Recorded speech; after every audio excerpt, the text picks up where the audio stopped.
My name is Jasmin Moghbeli. I'm the commander of NASA's SpaceX Crew 7 mission to the International Space Station. I was born in Bad Nauheim, Germany. My parents left Iran during the revolution and ended up in Germany. My brother and I were both born there, and then we eventually came to the United States when I was just a baby. So I grew up in New York. Before I was 5, we moved around a bit in Queens, New York, and then ended up in Long Island. And Baldwin, New York is where I grew up. Went through kindergarten to all the way through high school in New York. And growing up in Baldwin on Long Island I feel really lucky. And that's something I think I didn't realize as a kid, how lucky I was to grow up there, but went to public schools and we had all sorts of different activities. You know, they didn't just stress the academics, but also the arts, music, and performing arts, all those sorts of things. I played sports all throughout my time in middle school and high school there. And after that, I went on to the Massachusetts Institute of Technology, studied aerospace engineering there for 4 years. I also played a few varsity sports while I was there, and then joined the Marine Corps after that. I always loved team sports from a really young age. I started playing basketball in 2nd grade, but even before then, I remember I was just waiting to play, waiting to join a team. And I did at some points try some non-team sports, and I was always just drawn to the team sports because you rely on one another, and I felt like I grew so much as a person playing team sports. You learn a lot about it's not just about me, it's about my teammates as well and lifting them up. And that's something that I think is really important to know going forward in your career. You know, I was just drawn, I think, to space in general as a kid. I remember, even in elementary school, once a year at least, they would bring in this dome in the gym and we'd get to sit in it and they'd talk about the constellations. And, in 6th grade, I did a book report on Valentina Tereshkova and got really interested in becoming an astronaut. So I was always interested in space, and engineering just made sense for me in terms of I always liked history and reading different literature, but I was good at math and science. I loved physics and learning about how the world works and just the laws of physics that drive everything around us. And so I figured I'd combine those two and study aerospace engineering. I knew I wanted to join the military from a pretty young age. I remember my grandfather coming to visit when I was just in kindergarten or 1st grade, and he was in the Navy in Iran, and he told me stories of his time traveling to different countries, and he spoke, I think, 8 languages fluently. And so that from a young age started to get me interested in the military. And then by the time I was in middle school, I started to look at, well, what do I want to do in the military? And that's when I started looking at aviation. My love of air and space combined with that desire to serve in the military. And so I decided I wanted to go into military aviation, but I wasn't sure which branch yet. And it wasn't until my senior year of high school that I was even introduced to the Marine Corps. I didn't know anything about the Marine Corps. I don't think I would have even known it was a branch of service. And I went to the Naval Academy Summer Seminar Program, and at the end of that, a Marine Corps officer spoke to us, and I remember he just had this sense of pride in the way he carried himself. So that started to get me thinking about the Marine Corps. And a few years later, I met a Marine Corps officer selection officer while at a career fair at MIT, and it just kind of went from there. I didn't really have flying experience prior to the Marine Corps, except my dad knew I really was interested in becoming a pilot.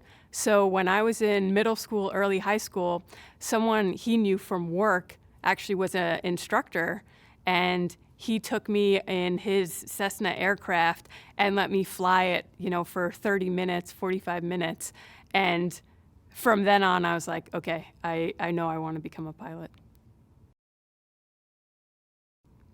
I joined the Marine Corps, funny enough. Sure, I wanted to fly jets, and wondering why would anyone want to fly helicopters when you can go fly jets. But during my time in the Marine Corps, we have officer candidate school and then 6 months of the basic school for every Marine Corps officer.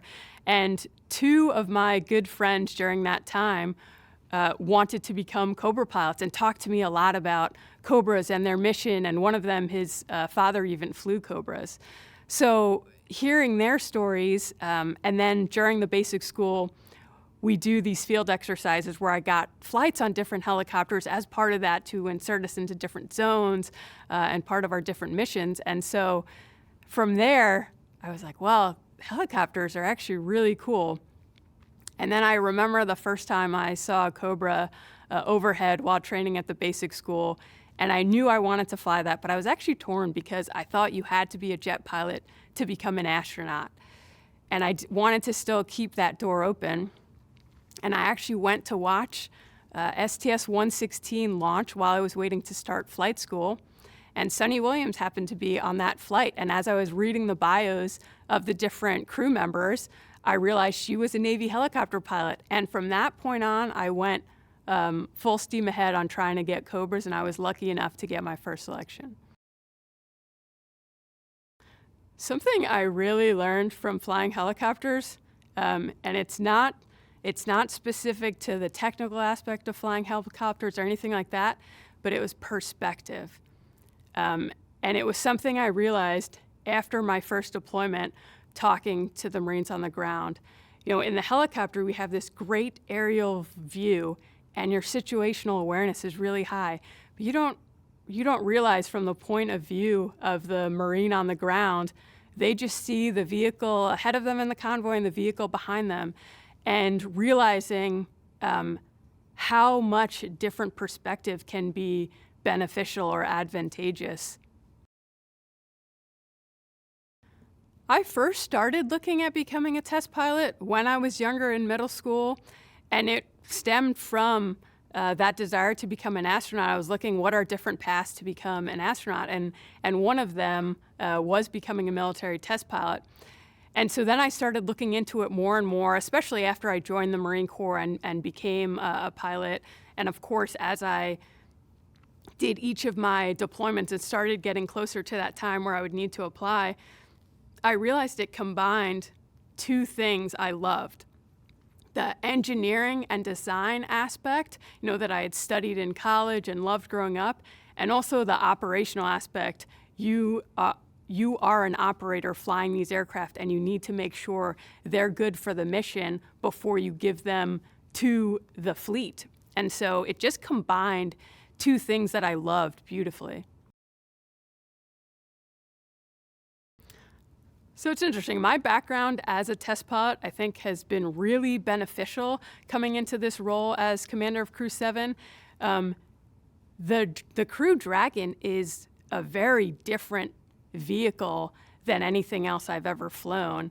But I've flown so many different things that I knew I need to come up with a different way to learn how to be an effective operator in this vehicle. It's very automated, which, the helicopter that I flew didn't even have an autopilot, the one that I did all my deployments in. So it was very different in that aspect, but just knowing from flying so many different things what makes a good operator, and then realizing from that, okay, what does that mean I need to learn about this vehicle to make me a good operator, which is very different than some of the details I maybe needed to learn about other aircraft I had flown in the past. I was lucky to have learned a lot about leadership during my time in the Marine Corps, not just as a pilot and test pilot, but also leading the Marines who served with me. And one of the most important things I learned early on was how you treat people is going to really reflect on their willingness to work with you and cooperate with you, and just genuinely caring about the people you're working with is so important. And so, coming into this mission as commander of Crew 7, this is my first space flight, but I'm flying with 2 crew members who have had the experience of flying to space before. And so recognizing where are their strengths, where can I do better, and just I think being humble about it, and all of us realizing what we bring to the table and where we can grow individually and as a team is something that I just try to foster in our team. Becoming an astronaut has been a dream of mine since I was in elementary school. But you think about a lot of kids say they want to be an astronaut in elementary school, but it just never went away for me. It was something that just grew and grew as I learned more and more about it and went further and further in my career. And it was something I could just never, sometimes it was at the forefront, sometimes it was in the background of my mind, but it was always something that was there. And so when I was going through test pilot school, actually, Ann McLean was the class ahead of me, an Army helicopter pilot. And again, it was a reminder, just like Sonny Williams flying on STS-116 as a Navy helicopter pilot, that I was a helicopter pilot and this was something that I could do.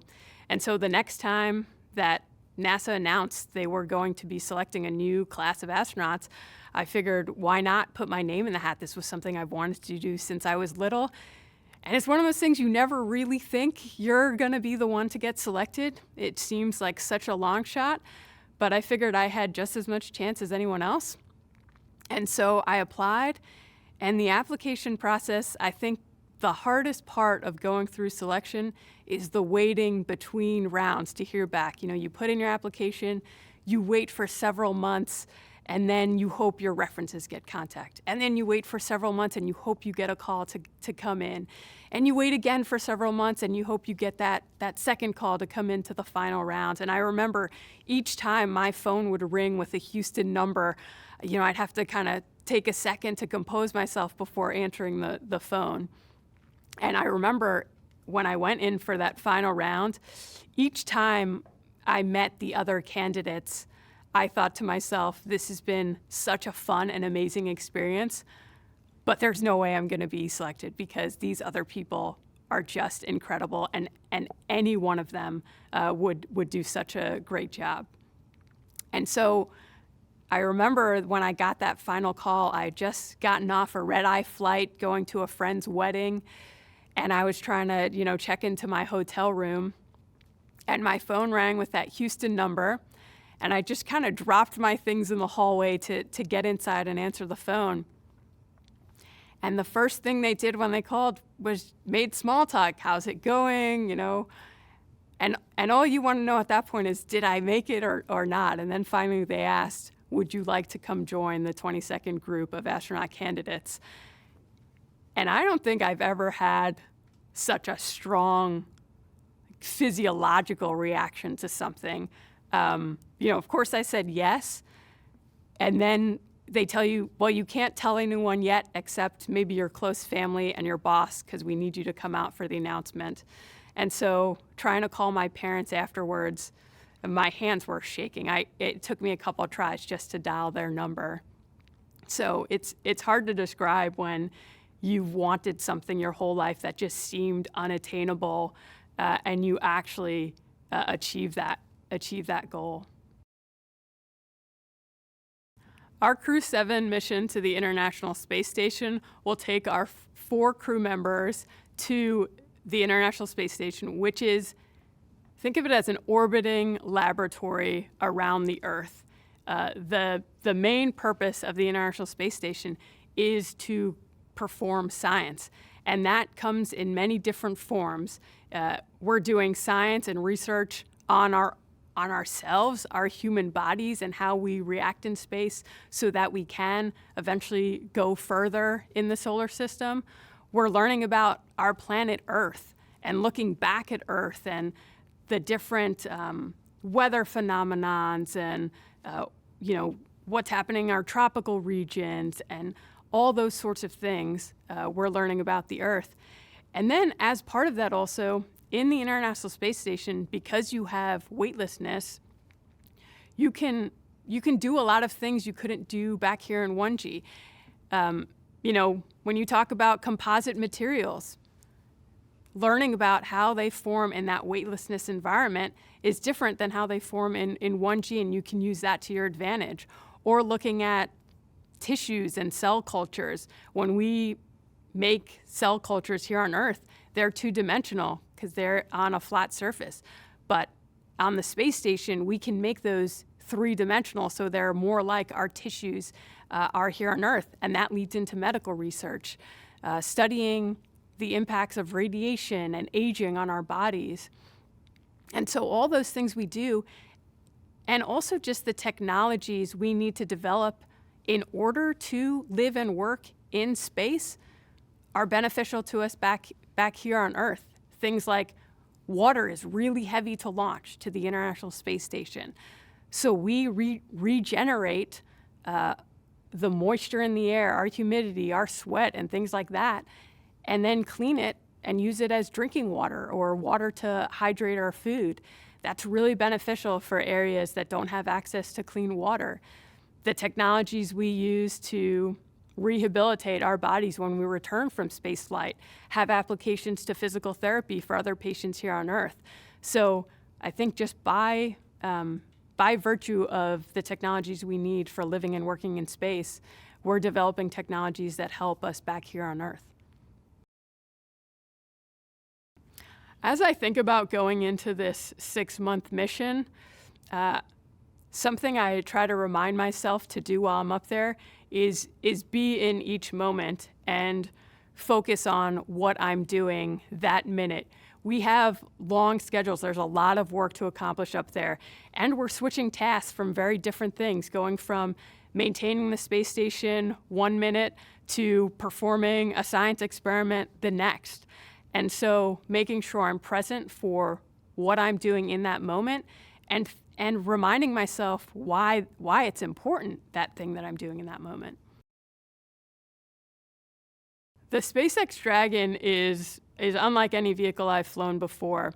It is a highly automated vehicle, and that requires a different line of thinking in some ways.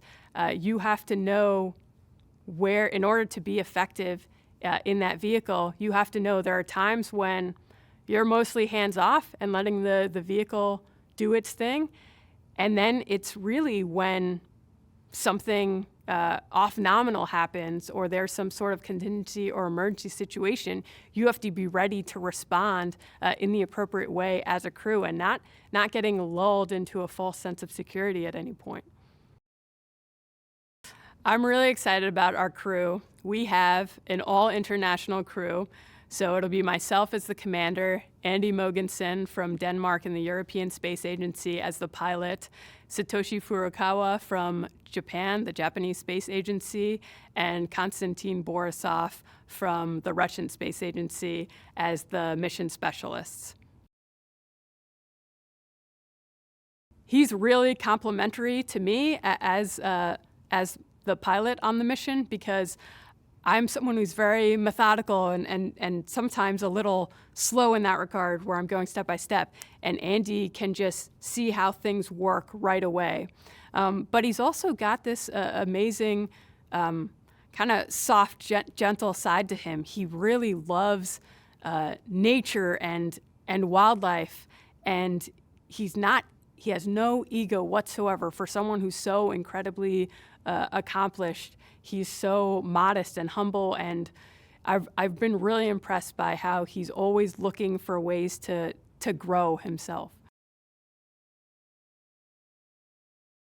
The first thing that always comes to mind when I think about Satoshi is he is such a thoughtful person, and it comes out in these really small but important acts. You know, when we went over to Russia for training for the first time, he knew I hadn't been there before, but he and Andy had both spent a lot of time there, and he made sure I knew where each classroom was the day prior. And he'll make sure if, only 3 out of the 4 of us have a matching shirt. We don't wear matching shirts because all 4 of us should be wearing them. And so it's just a lot of little things. And he's also incredibly funny and very jovial. And he just will come up with things and say things sometimes out of nowhere that completely crack us up. I remember the first time I met Kostya. I had not known him before he was assigned to our mission, and it was even before we knew he would be our 4th crew member. I was just hearing he might be our 4th, and a couple days after hearing that, we met in an elevator here at Johnson Space Center. And I felt so immediately connected to him and so excited that he would be joining our crew. He just has this energy about him and everything that he does. He's really passionate. He's passionate about human spaceflight. He's passionate about everything he does, and he chooses wisely what he does to be something that's meaningful for him. When we sat down as a crew and talked about our patch and what things were really important for us to represent in the patch, there were 2 big themes that were really special to both of us. One was we wanted to make sure we captured that everything we do is ultimately for the benefit of Earth and those on it.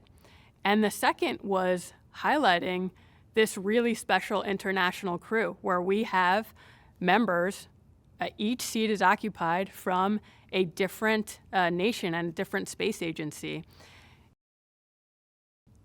I think the reason we explore space in this international way is because it's a human thing to explore. Humans have always wanted to push the boundaries. We're curious beings. We want to know what is out there where we haven't been yet. And because of that, and the strength that we have in working together, it's like we talk about redundancy in technical systems. Exploring in an international way builds redundancy in that exploration. And every time we've explored in the past, it has been beneficial to humans and to humankind. We always learn and develop technologies that help us. We learn more about our home planet. It's interesting to think about the fact that as we go further to try and look outward, we're also looking back at Earth. And that's something that's really important to us as a crew, is ultimately everything we do is to benefit the Earth. This mission is different from all the ones I've done in the Marine Corps because this time I'm going away on this mission as a mother and as a wife. I didn't have my own family previously when I left on my deployments, and so it really brings a whole different aspect to it. My girls are just 2.5 now, and they're just learning about space in their daycare, and they know mommy's an astronaut. They know I'm launching on a rocket, but do they really understand what that means? And do they really understand how long I'm going to be gone? I don't really know, but we talk to them a lot about it. We read them different books on the International Space Station and on astronauts in general and space in general. So they definitely have some idea about what mommy does, but I don't know that they'll fully understand it until they're a little older. On launch day, after we wake up, we have kind of our final meal before launch. I think that's something that's been a tradition for a long time, is requesting what you're going to have for your last meal before you go into space. Then we do some, take care of logistical stuff, get our briefing, what's the weather looking like, do our medical checks, make sure we're ready for launch. And then we get suited up, which I think is obviously a really exciting moment. But probably the thing I'm most excited for is right before we drive out to the launch pad. That's our last time we see our families and say goodbye. And so my husband Sam and our 2 twin girls, Elda and Estelle, will be there. I'll be in my spacesuit about to drive off, and I'll get to see them for the last time.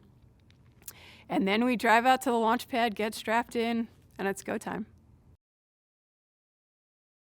Something I didn't realize before joining NASA is how incredibly hard spaceflight is.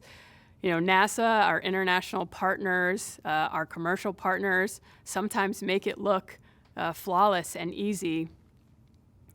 But being here, I realize we've kept humans living and working on the International Space Station for over 20 years now. That's living in space, in the vacuum of space.